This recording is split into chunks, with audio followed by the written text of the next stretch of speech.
Well, folks, I'm not famous for being a particularly optimistic sort.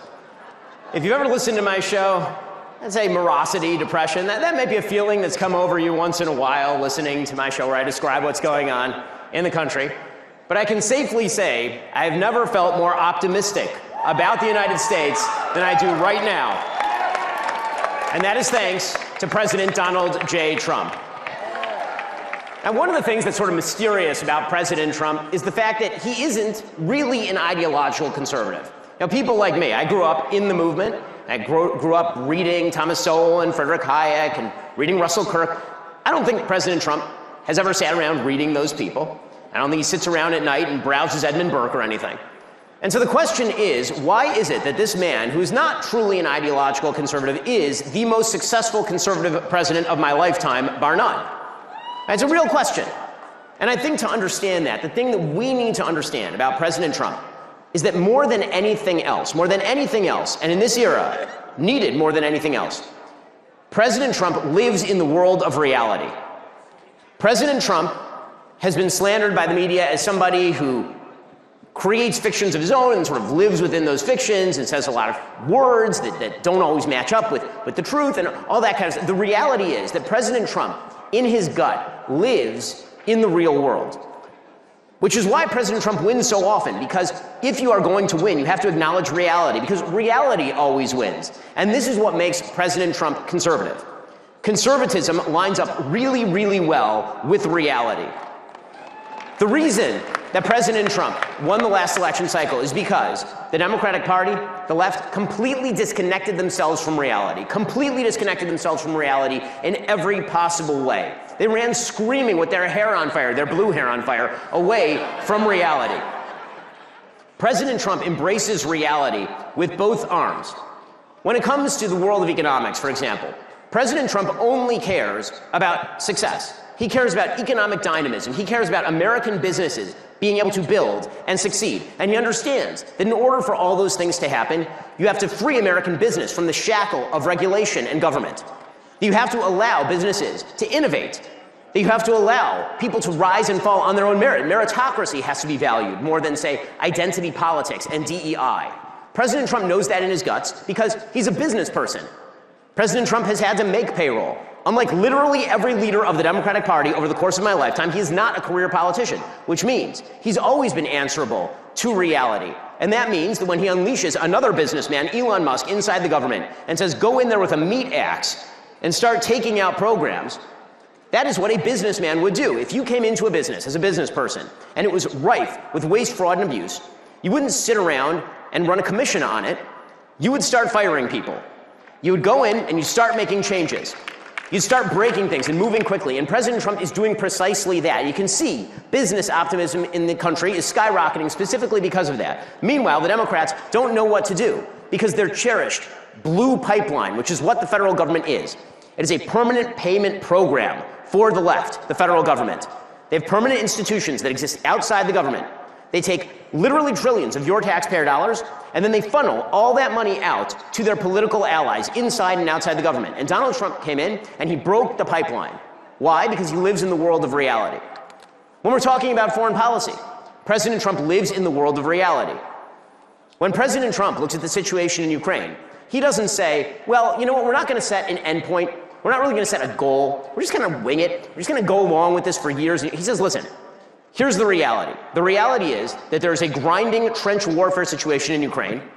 There is very little shot that Ukraine is going to be able to win back Donbass and Crimea.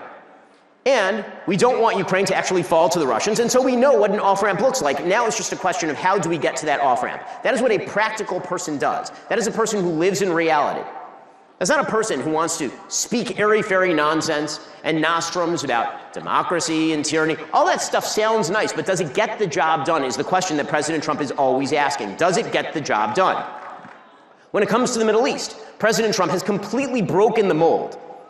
The sort of ancient wisdom of the State Department, which has been wrong for 80 years in the Middle East, is that the only way that you actually achieve peace in the Middle East is to make the Palestinian issue front and center. President Trump in his first term totally turned that on his head. He ignored it, and peace broke out in the Middle East.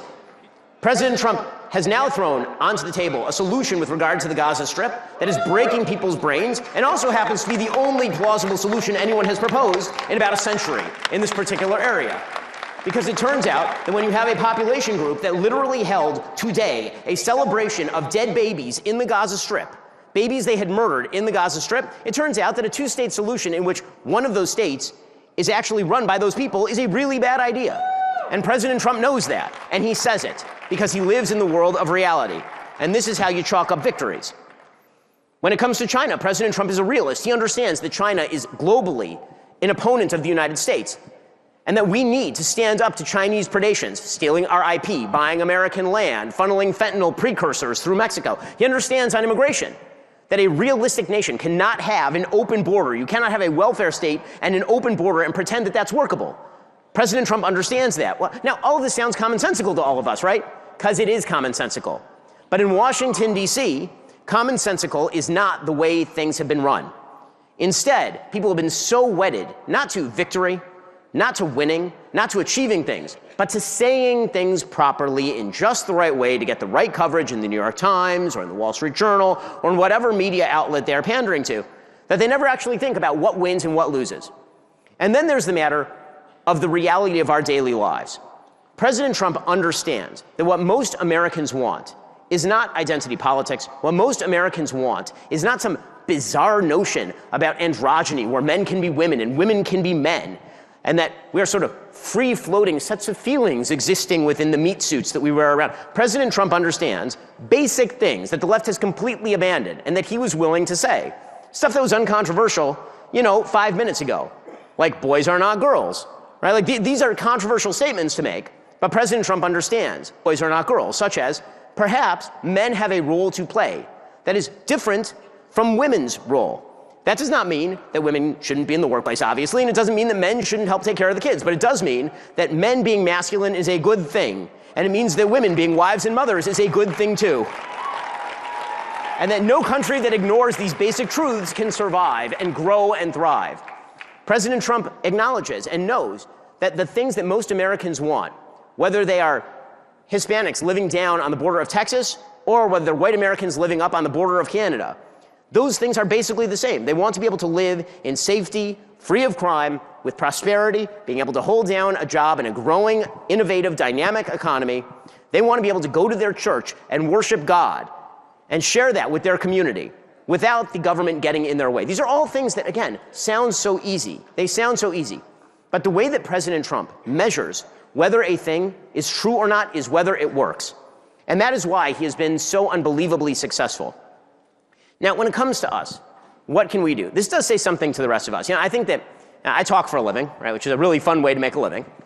But the reality is that people come to me all the time and say, how do I make a difference in politics? And obviously there are things that we all can do, right? I spent the last election cycle campaigning with a variety of Senate candidates and with President Trump. I went out and I did things, but the things that most of us can do, aside from all the normal political fighting that Steve was talking about earlier, which is really important, the thing that is most important is to live a reality-based life, to be a model to our children, to be a model to our community, to build the social fabric that actually makes this country work, to create the businesses that make the country function, to engage in everyday common virtue. Because the truth is, the country is not just built by President Trump. We love President Trump. He's doing an amazing job. He should continue to be healthy and well and continue to succeed day in and day out. We're all praying for him. Okay, but the country also runs because of the people who are doing the everyday things, whose names we don't know. Right? You, people I know, all the people out there who are just living with their families and bringing up their kids in the correct fashion in a country that is growing and thriving, building those building blocks, taking those building blocks and actually making the country work on a day-to-day level. President Trump is clearing the field for you. He's clearing the field for me. Right? The Republicans, I hope, are going to do that. But then it's our job to actually build. And that's what we should be focused on, not just on politics over the next 4 years or 8 years or 20 years. We should be focused on the building, because that project, that's the project that never ends. The political fight will always be there. There's no such thing as permanent victory. There will be losses in the future. But the one thing that we can do every single day is continue to build. And thank God, President Trump, the reason I'm optimistic, President Trump has brought us back to a world of reality where that building is possible, and we should all build together. Thank you so much.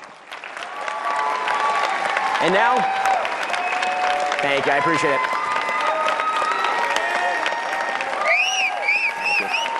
And now, I want to take the opportunity to welcome out my buddies from the Daily Wire for an episode of Backstage Live.